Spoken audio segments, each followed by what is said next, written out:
السلام علیکم ورحمۃ اللہ وبرکاتہ۔ محترم ناظرین، جب سے یوگی حکومت نے غیر امداد یافتہ مدارس کے سروے کا حکم جاری کیا ہے، تب سے مختلف تنظیموں اور مختلف دینی، ملی، سیاسی اور سماجی اہم شخصیات کی طرف سے اس کا رد عمل آ رہا ہے۔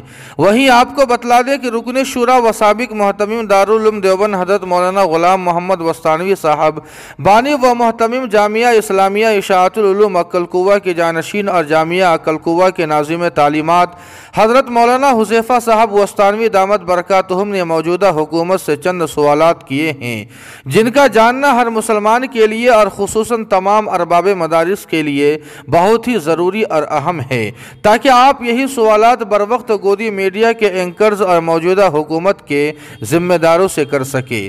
ناظرین کرام، مولانا حذیفہ صاحب وسطانوی نے سوالات کرتے ہوئے پوچھا ہے کہ صرف مدارس کا سروے کیوں کیا جا رہا ہے؟ دوسرے مذاہب کے اداروں کا سروے کیوں نہیں کیا جا رہا ہے؟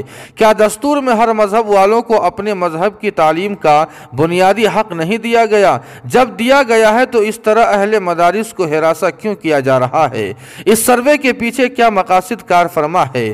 سرکاری اسکولوں کا سروے کر کے ان کا نظام درست کرنے کی فکر کیوں نہیں؟ صرف مسلمانوں کے مذہبی مقامات کو مختلف بہانے سے ٹارگٹ کیوں بنایا جا رہا ہے؟ کیا مسلمانوں نے اس ملک کی آزادی میں کلیدی کردار ادا نہیں کیا؟ کیا یہاں پر موجود مسلمانوں نے اسی لیے تقسیم کے وقت یہاں رہنے کا فیصلہ کیا تھا کہ ان کو اس طرح ستایا جائے گا؟ ملک کی ترقی میں مسلمانوں کا اہم رول نہیں ہے؟ میزائل کس نے بنایا؟ سوال یہ نہیں ہے کہ چھوٹے بڑے مدارس کا سروے یا حساب و کتاب دیکھا جائے، سوال یہ ہے کہ دیگر مذاہب کے اداروں کی صورتحال ہر اعتبار سے مدارس سے بھی زیادہ خراب ہے، تو کیوں ان کو نظر انداز کیا جا رہا ہے بلکہ ان کو فروغ دیا جا رہا ہے؟ آخر یہ ظلم اور ناانصافی کب تک جاری رہے گی؟